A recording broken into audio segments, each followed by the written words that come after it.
Professeur Baudonnet, bienvenue à Caméra Mosaïque. Bonjour, merci pour l'invitation.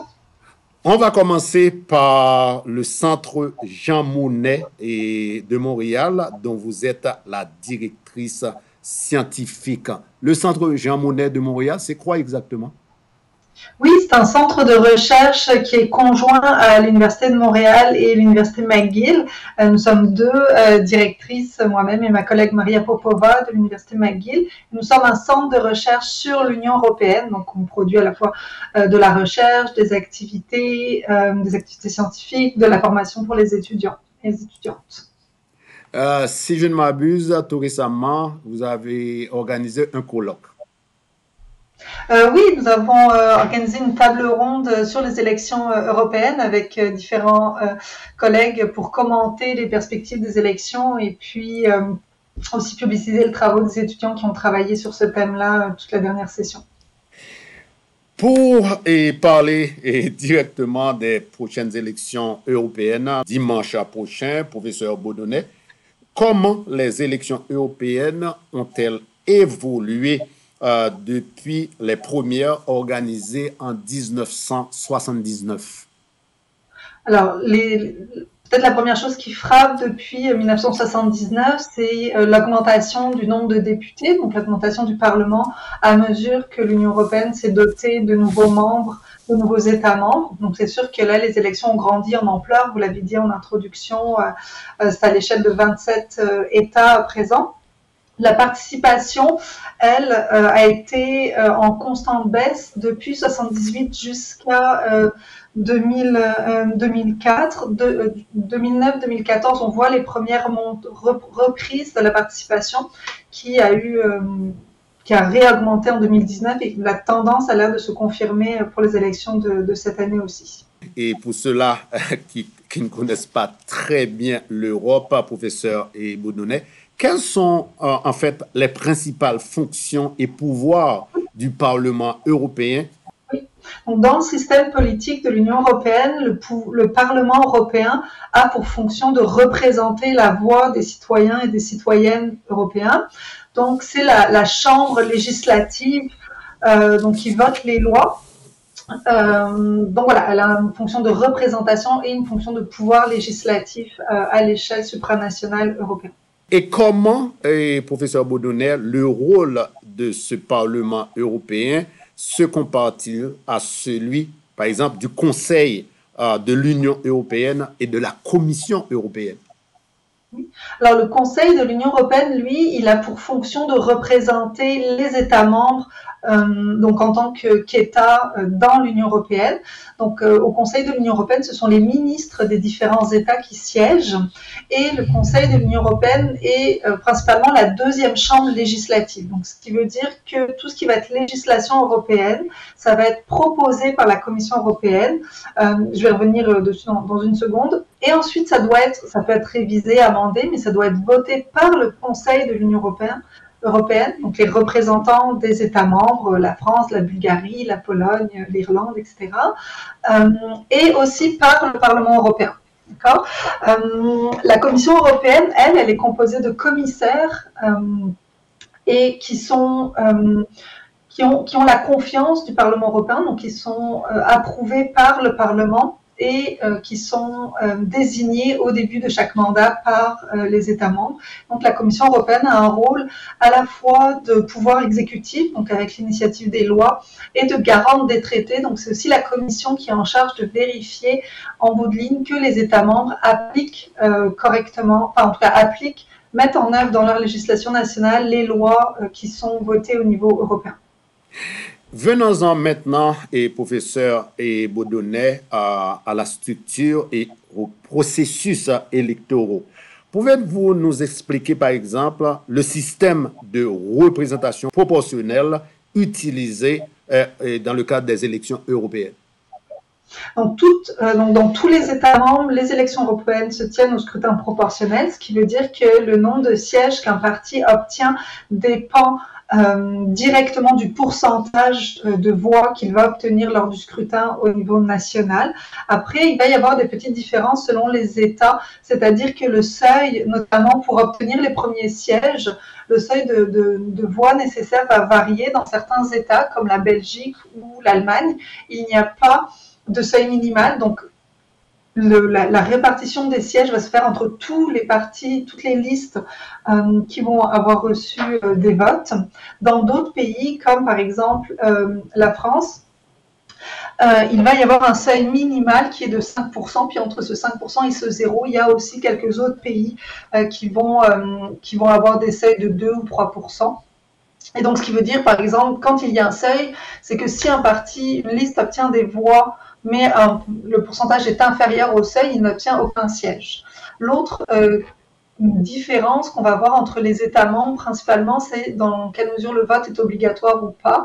Il est obligatoire dans 4 pays, la Belgique, la Bulgarie, le Luxembourg et la Grèce. Donc, ce sont des pays dans lesquels on voit généralement un taux de participation plus élevé puisque le vote est obligatoire.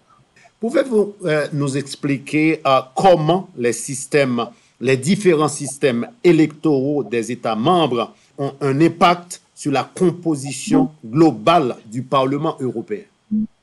Je dirais quand même que les règles, le fait que le scrutin pour les élections européennes soit le système le système proportionnel, ça assure quand même on va dire que les différences nationales sont pas si importantes que ça. Parce que, par exemple, il y a des pays pour lesquels le système proportionnel est aussi utilisé pour les élections nationales, d'autres pays où le système proportionnel n'est utilisé que pour les européennes. Donc, dans les pays où le système proportionnel n'est utilisé que pour les européennes, ça peut impacter plus fortement la manière dont les électeurs votent, parce que dans un système proportionnel, les petits partis ou les partis plus marginaux vont être en fait avantagés puisqu'ils ont davantage de chances de recevoir des sièges. Donc ça peut faire en sorte que les électeurs vont choisir de voter différemment aux élections européennes qu'à d'autres élections. Donc ça, c'est vraiment un effet de la règle de vote.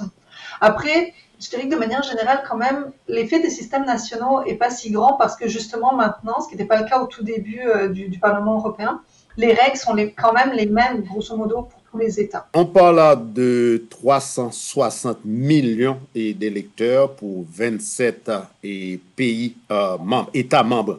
Comment, professeur Boudonnet, et les 27 États membres participent-ils aux élections européennes et quelles variations existent-elles dans leur processus électoral? Déjà, vous l'avez nommé en introduction, le scrutin se déroule du 6 au 9 juin. Donc ça veut dire que les États membres n'ont pas tous les mêmes règles ou coutumes électorales. Certains pays votent le dimanche, d'autres votent un jour de semaine. Donc c'est pour ça qu'on a une fourchette. Là, le Portugal et Malte ont déjà commencé à voter aujourd'hui, mais d'autres pays comme la Belgique ou la France auront leur scrutin dimanche. Néanmoins, tous les résultats sont sous embargo jusqu'à temps que les bureaux de vote soient fermés dans la totalité des États membres. On a aussi des variations, par exemple, en termes d'âge pour pouvoir voter et d'âge pour pouvoir être candidat. Il est aussi important de mentionner que pour les élections européennes, tout citoyen européen qui réside dans un autre pays de l'Union européenne peut voter aux élections européennes, indépendamment qu'il soit dans son pays de citoyenneté ou pas. On parle de 720 députés pour la période 2024-2029. Donc, le nombre a augmenté, est passé de 705 à 720. Comment ces 720 députés européens vont-ils être distribués entre les États membres? Oui, donc chaque État a un nombre fixe de députés. Et ça, c'est un principe, dans le fond, ça reflète un principe important dans le système politique européen qui est une espèce de double règle. D'une part, chaque État égale un autre État. Donc, il y a vraiment cette règle de 1 égale 1, et notamment au Conseil de l'Union européenne, par exemple, chaque État a le même nombre de ministres. D'accord. Mais à côté de ça, la réalité démographique est que certains États sont beaucoup plus peuplés que d'autres, et donc les délégations nationales au Parlement européen reflètent ça. Donc on va avoir des États comme par exemple Malte ou le Luxembourg qui vont avoir parmi le plus petit nombre de députés, 5. Versus des États comme la Pologne, l'Allemagne, la France, qui vont avoir des délégations qui vont aller jusqu'à 70-80 députés pour prendre en compte le fait que il faut que ces députés-là puissent représenter adéquatement la taille de la population nationale. Professeur Laurie Baudonnet, et des changements se sont produits dans la distribution des sièges après le Brexit, passant de 751 à 705. Quels sont les changements futurs qui pourraient potentiellement modifier cette distribution? Alors non, a priori, le seul moment où il y a des changements de nombre de députés, c'est quand quand un nouvel État rentre dans l'Union européenne, ou là, comme vous l'avez dit, le cas du Royaume-Uni qui en est sorti. Néanmoins, donc le changement concret, ça a été qu'une partie des sièges qui étaient octroyés au Royaume-Uni ont été réalloués dans le fond pour améliorer la règle de proportionnalité, donc le rapport entre le nombre de députés au niveau national et la taille de la population. Pour certains États qui ont vu leur délégation nationale augmenter de 1 ou 2 sièges, il y a une partie des sièges qui n'ont juste pas été réalloués de manière à garder en fait une taille de parlement plus adéquate au débat et au fonctionnement du Parlement. En termes de changement, néanmoins, qui est lié au siège, mais qui va au-delà de ça, un des gros changements, ça a été pour le groupe de l'ECR, le groupe des Européens conservateurs et réformistes, qui est qui est un groupe de droite conservatrice très eurosceptique dans lequel siégeaient les conservateurs britanniques. Donc dans le fond, j'ai envie de dire, une des répercussions les plus importantes, ça a été pas tant en termes de nombre de sièges, mais aussi de quel parti sortait du Parlement. Donc le fait que les conservateurs britanniques étaient un gros parti, le Royaume-Uni avait une grosse délégation, soit sorti de l'ECR. Et le deuxième parti qui est sorti suite au Brexit, c'est les députés du UKIP, le parti indépendantiste britannique très eurosceptique qui lui avait un groupe d'extrême droite. Donc on a vu un débalancement un petit peu à l'extrême droite de l'échiquier avec la droite et l'extrême droite, avec la sortie des conservateurs et de l'extrême droite britannique. Et dans cette dernière réponse, professeur Baudonnet, vous avez parlé à la fois de groupes et de partis politiques. Quand on dit parti politique, bon, dans le cas de la France, il y aura les socialistes, le Rassemblement national et la majorité qui est actuellement au pouvoir, le Parti communiste, etc. Mais vous avez parlé également de groupes et politiques. Quels sont les principaux groupes politiques au Parlement européen et quelles sont leurs principales idéologies? Oui, alors peut-être j'aurais peut-être dû clarifier ça plus tôt. Pour les élections, les partis font campagne au niveau national avec des listes de partis nationaux, comme vous l'avez illustré avec le cas de la France, mais c'est la plateforme idéologique, les propositions de ces partis-là, et aussi dans une certaine mesure coordonnées au niveau européen sous la forme de partis européens, qui sont des partis qui sont plus hétérogènes que les partis au niveau national, mais qui ont quand même des lignes idéologiques différentes et qui ensuite, rendus au Parlement européen, vont en fait former des groupes correspondants à ces partis-là. Donc, dans le Parlement européen, on a un groupe qui correspond aussi à un parti au niveau européen, un groupe de centre-droit, un groupe de centre-gauche, qui sont historiquement les groupes les plus gros au Parlement européen. Donc, au centre droit, on a le PPE, le Parti populaire européen. Donc, vous voyez déjà que dans le nom du groupe, il y a aussi le nom du parti, dans lequel on va retrouver les chrétiens démocrates allemands, dans lesquels on va retrouver la plupart des partis traditionnels de droite européens, par exemple les républicains en France, les Italiens en Italie, etc. Le groupe des SED, des sociaux-démocrates, donc groupe de centre-gauche, qui correspond au Parti social-démocrate au niveau européen, dans lesquels on va trouver les sociaux-démocrates allemands, les socialistes français, le parti, le PSOE, les socialistes espagnols, entre autres. Au milieu, dans le fond, entre les deux, on a les libéraux, qui était, le groupe s'appelait ALDE avant, a été renommé Renew suite à, dans le fond, l'entrée en jeu de la République en marche d'Emmanuel Macron en France. Donc, les libéraux, c'est un groupe politique qui se caractérise par des postures plutôt à droite en termes économiques, mais avec un positionnement pro-européen assez clair. Le PPE, les sociodémocrates, eux aussi ont quand même un positionnement européen assez affirmé. Traditionnellement, c'est ces trois groupes qui ont, on va dire, gouverné au Parlement européen en faisant des alliances et des coalitions, ce qu'on appelle la grande coalition ou la super majorité. Et des deux autres côtés de l'échiquier, on va trouver d'autres groupes. Alors, on va trouver à droite les Européens conservateurs et réformistes dont j'ai parlé tantôt, qui est un groupe conservateur qui se caractérise en fait par un euroscepticisme, donc une opposition à l'Union européenne et au projet d'intégration, dans lesquels on trouvait les conservateurs britanniques, dans lesquels on trouve maintenant, par exemple, Fratelli d'Italia, le parti au gouvernement actuellement en Italie, donc le parti de la première ministre, enfin la présidente du Conseil, Giorgia Meloni, dans lequel on trouve aussi le parti Vox d'extrême droite espagnole. Et encore plus à droite que l'ECR, on va trouver le groupe Identité et démocratie, dans lequel on retrouve le Rassemblement national, dans lequel on retrouvait l'AfD, l'extrême droite allemande, jusqu'à ce qu'ils se fassent exclure il y a de cela quelques jours par leur groupe. Et donc on a un groupe d'extrême droite. À gauche, des sociodémocrates, donc à l'autre extrémité de l'échiquier, on va trouver le groupe des Verts européens, dans lesquels sont rassemblés la plupart des partis de gauche écologistes dans les différents États membres, et le groupe de la gauche unie européenne, qui est donc un groupe de gauche radicale, dans lesquels on va retrouver des partis politiques à la gauche radicale ou à l'extrême gauche, comme par exemple différents partis communistes, le parti Syriza en Grèce, qui a peut-être la France insoumise. Exactement, voilà.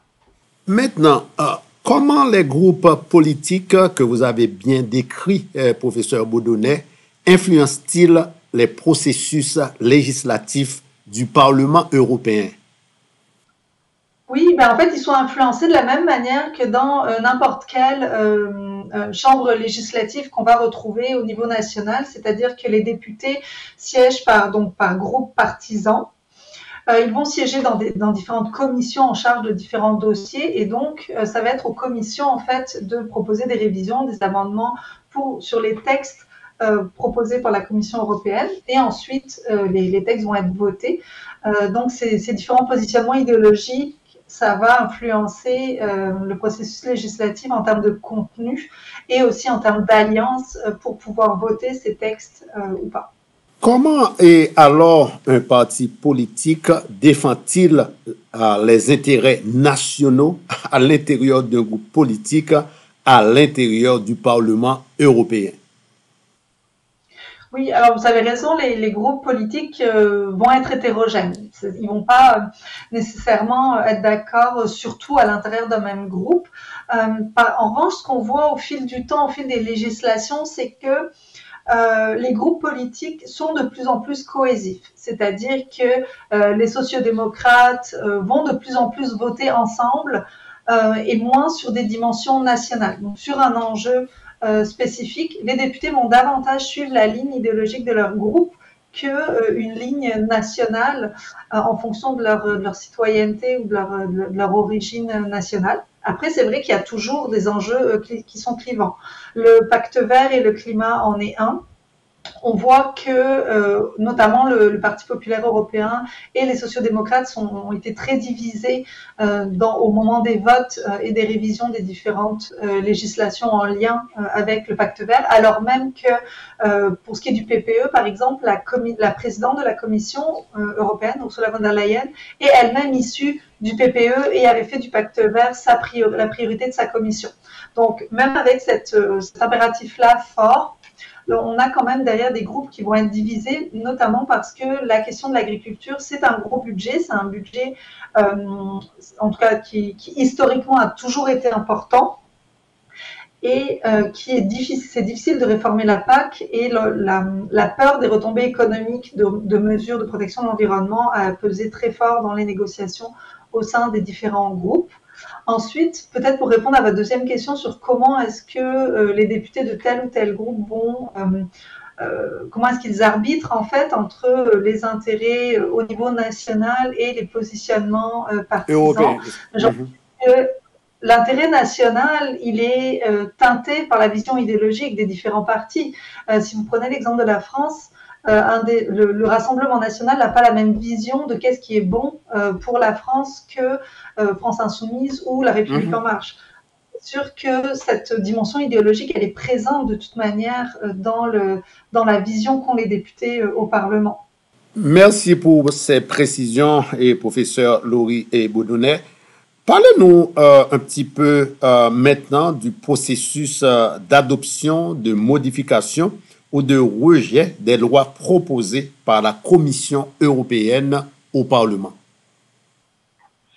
Oui, donc la Commission, dans le fond, si on regarde la chaîne un peu plus longue, le Conseil européen, dont on n'a pas encore parlé, qui est le Conseil où siègent les chefs d'État et de gouvernement, okay, c'est le Conseil qui donne les orientations générales. D'accord. Donc, il donne des objectifs très larges pour la politique de l'Union européenne. Suite à ça, la Commission européenne va agir comme un gouvernement, c'est-à-dire qu'elle va lister ses priorités et les projets de loi qu'elle veut défendre et construire pendant son mandat de 5 ans.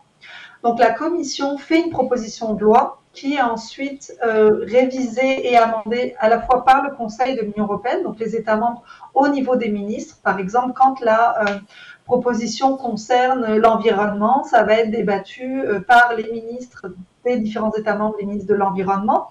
Puis ensuite, la proposition va aller au Parlement européen. Là, ça va aller pareil en commission environnementale, par exemple. Il va y avoir des révisions. S'il y a des amendements, dans le fond, le texte repart au Conseil et le Conseil de l'Union européenne peut éventuellement réagir et ensuite doit être voté. Le texte doit être voté au Conseil et au Parlement. Les deux instances doivent voter. Dans le cas où les deux chambres n'arrivent pas à se mettre d'accord, ce qui peut arriver parce que faut pas oublier que le Parlement européen a sa couleur politique puis son équilibre en termes de groupe issus des élections européennes, mais le Conseil des ministres, le Conseil de l'Union européenne, lui, il a une couleur particulière parce que ce sont les ministres des différents gouvernements des États membres. Donc, c'est pas du tout habituel nécessairement qu'il y ait un alignement en termes politiques entre le Conseil de l'Union européenne et la composition du Parlement européen.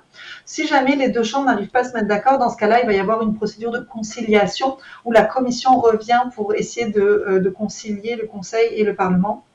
Mais ça peut arriver qu'il y ait un projet qui soit rejeté soit par les deux, soit faute de trouver une version qui convienne aux deux chambres. Si je comprends bien, et professeur Boudonnet, rapport entre Conseil européen, Commission européenne, le Parlement européen, le Conseil, c'est comme la présidence.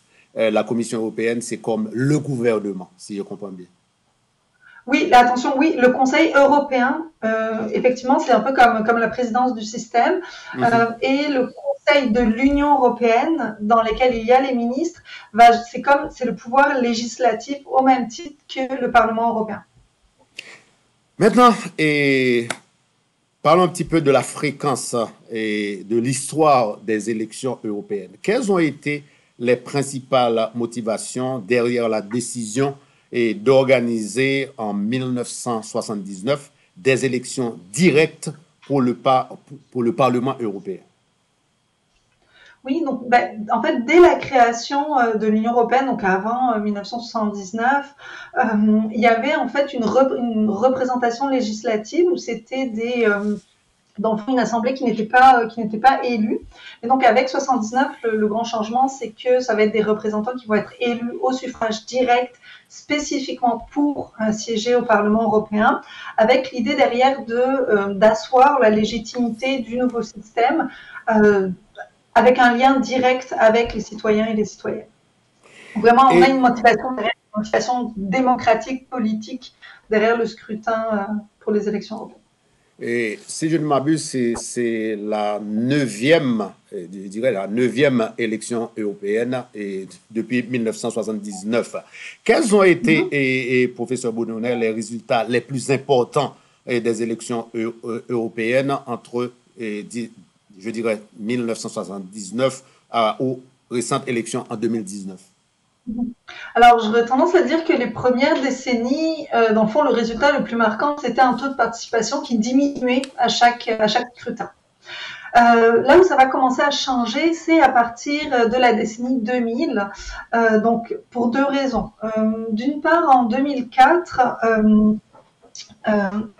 oui, pardon, en 2000, à partir de 2009, dans le fond, on voit le taux de participation remonter.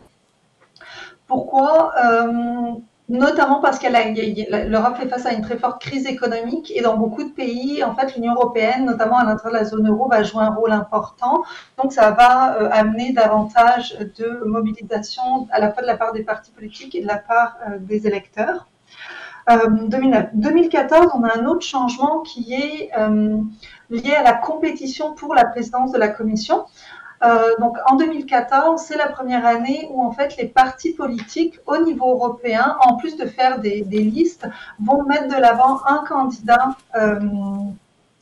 candidat qui, s'il obtient la majorité ou le plus grand nombre de sièges, va revendiquer la présidence de la Commission. Donc ça, c'est un changement assez important qu'on voit en 2014. En 2019, on a à la fois en fait une participation qui repasse la barre des 50%, donc ce qui la ramène pas au pourcentage des débuts, mais ce qui est quand même nettement plus élevé que pendant la décennie 90 et 2000. Et un des résultats importants qu'on a vu à partir de 2014, puis 2019 ensuite, ça a été la montée des partis eurosceptiques et eurocritiques au Parlement européen, donc des partis à l'extrême gauche, à l'extrême droite, qui sont beaucoup plus critiques, voire pour certains hostiles clairement à l'intégration européenne, et qui vont gagner beaucoup de sièges aux élections et qui vont donc en fait venir un petit peu perturber le jeu politique habituel du Parlement européen. Si on doit parler et maintenant, professeur Boudonnet, du principal sujet débattu au cours de cette campagne pour les élections européennes, est-ce que, sans l'ombre de doute, on peut mentionner l'immigration? Alors, en fait, de manière assez surprenante, je dirais pas tant que ça. Parce que pendant longtemps, l'immigration a fait partie des sujets les plus importants pour les électeurs au moment des élections européennes et de beaucoup d'élections, notamment depuis 2014-2015 avec la crise des réfugiés. Mais ces derniers mois, ce que montrent les sondages, c'est que la question du pouvoir d'achat, du niveau de vie, du coût de la vie est beaucoup plus important que les préoccupations en matière d'immigration, même si effectivement il y a beaucoup de partis qui continuent à utiliser l'enjeu migratoire comme accroche dans leur campagne. Mais donc c'est moins, dans le fond, c'est moins un enjeu que par le passé. Comme autres thèmes qu'on a vus qui sont, j'ai envie de dire, nouveaux dans ce scrutin-là, c'est la question de la guerre en Ukraine, bien évidemment. Donc, qui, elle, en fait, va amener des discussions, notamment en matière de défense commune au niveau européen, ce qui était quelque chose qui n'était pas du tout mobilisé dans les campagnes politiques pour les élections européennes. En matière, on va voir un autre effet, j'ai envie de dire, de la guerre en Ukraine, c'est la discussion sur l'énergie et l'environnement. On peut lier aussi à ça, à la question agricole. Comme ça a été mentionné précédemment, depuis l'automne, il y a eu beaucoup de mobilisation d'agriculteurs dans différents pays, en Roumanie, en Pologne, en France, en Espagne, en Belgique notamment. Donc la question de l'agriculture, la question des exportations de l'UE vers le reste du monde, la question des importations, notamment en provenance de l'Ukraine, et aussi mobilise très fortement certains secteurs des sociétés européennes et beaucoup de partis. Et pour finir, c'est lié aussi à la question de l'énergie, des rapports avec la Russie et de la transition écologique. Donc tout l'aspect environnemental en fait de l'Union européenne.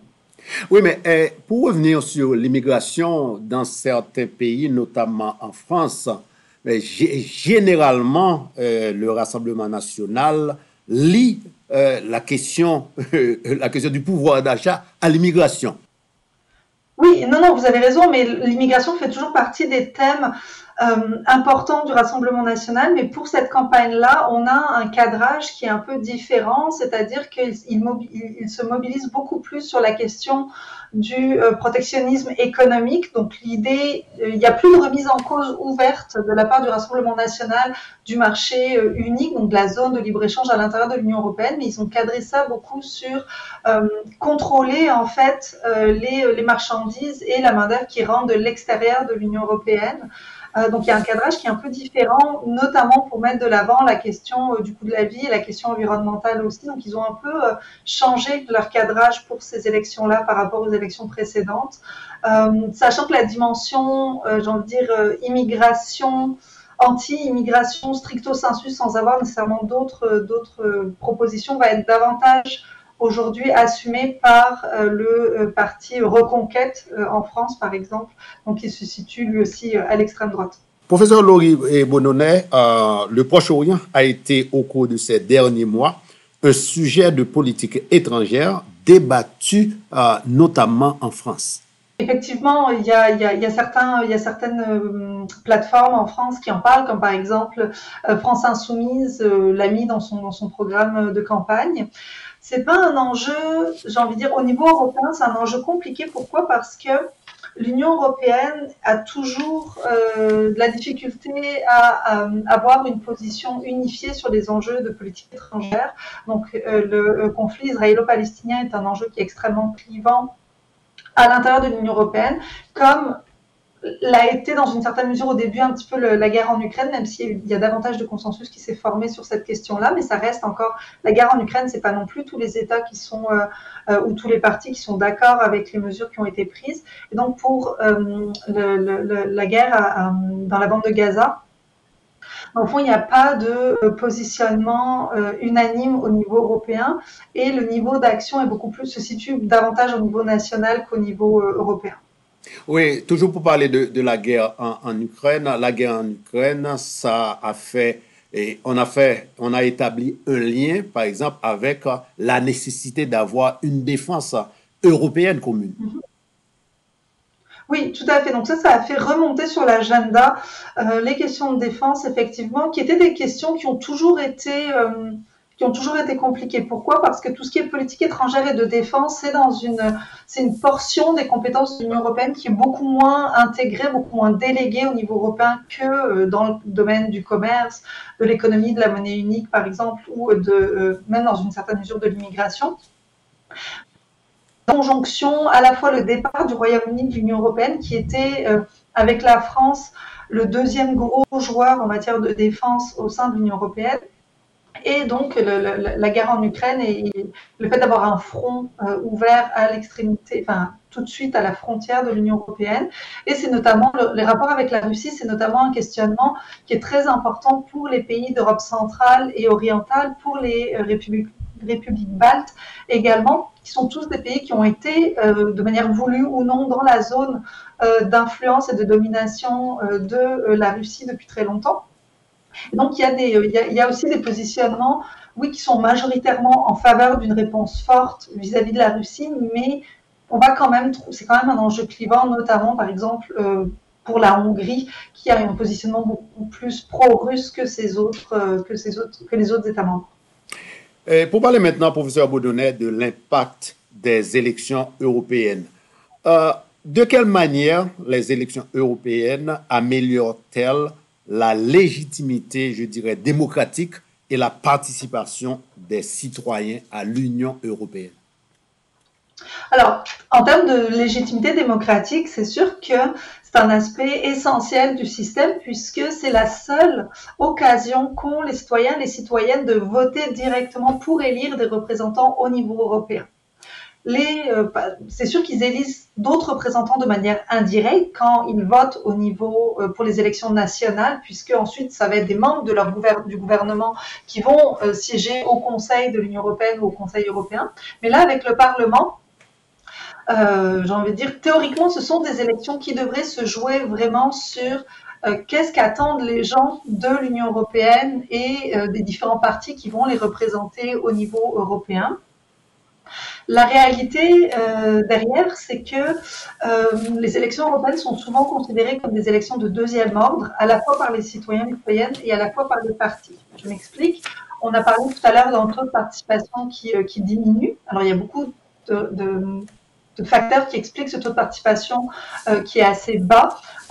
Mais un de ces facteurs-là, c'est le fait que les individus perçoivent ces élections-là comme moins importantes parce que on n'élit pas, dans le fond, on n'élit pas directement des députés pour ensuite élire un gouvernement. Donc le mécanisme au niveau européen est plus compliqué que ça. Le deuxième facteur qui fait que ces élections vont être des élections de second ordre, ça va être que les partis politiques vont très souvent instrumentaliser la campagne à des fins nationales. Si vous regardez, beaucoup de partis dans les différents États membres vont en fait mettre de l'avant qu'un voter pour eux, c'est en fait voter contre le gouvernement au pouvoir au niveau national. Il y a plusieurs pays comme par exemple en Espagne, c'était le cas aussi en France, en Hongrie aussi beaucoup plus récemment, où les partis d'opposition vont cadrer la campagne en disant si on arrive premier, il va falloir que le gouvernement au pouvoir au niveau national appelle des élections. Donc en fait, comme si une victoire au niveau européen faisait en sorte de délégitimer le gouvernement au niveau national. Donc c'est sûr que dans ces conditions-là, c'est pas, on peut avoir des campagnes qui ne sont pas nécessairement lisibles sur les enjeux européens pour les électeurs et les électrices. Est-ce que ce n'est pas la même situation pour un pays comme la France, où l'on parle déjà de dissolution le 10 juin, au cas où le Rassemblement national, qui est en tête dans tous les sondages, arrivait à obtenir aux environs de 33 à 35% des votes?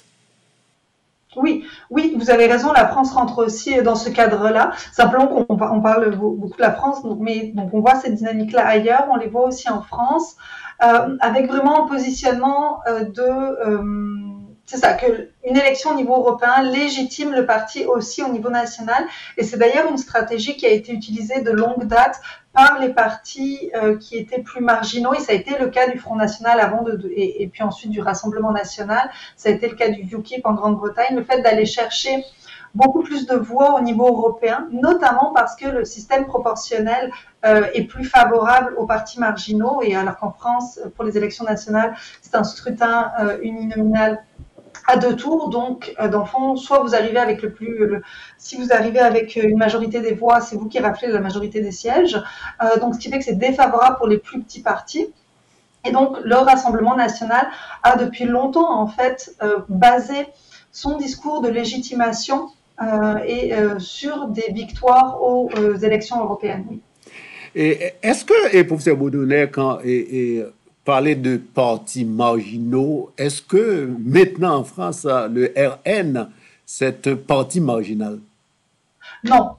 Et effectivement, je parlais dans le fond, cette stratégie-là, elle est appliquée par beaucoup de partis d'opposition, notamment en fait les partis qui n'ont jamais été au gouvernement, même si effectivement on ne peut plus parler du Rassemblement national comme d'un parti marginal, parce que notamment en raison des scores qu'ils font aux élections législatives, aux élections présidentielles. Mais pendant longtemps, ça a été leur stratégie avant qu'ils puissent en fait accéder à avoir des élus au Parlement, à l'Assemblée nationale.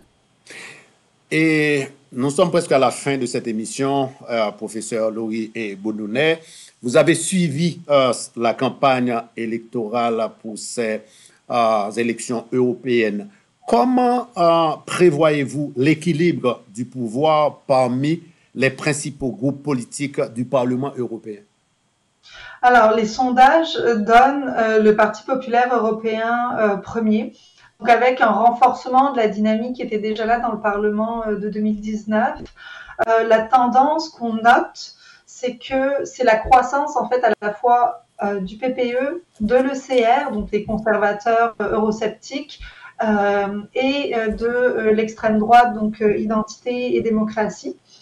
Après, il faut savoir, on a parlé tout à l'heure des divisions qu'il pouvait y avoir dans les différents groupes.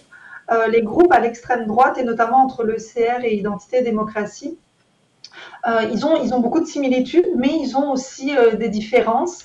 Et donc, c'est pas toujours que l'extrême droite arrive à créer des groupes qui vont tenir la longueur de la législature.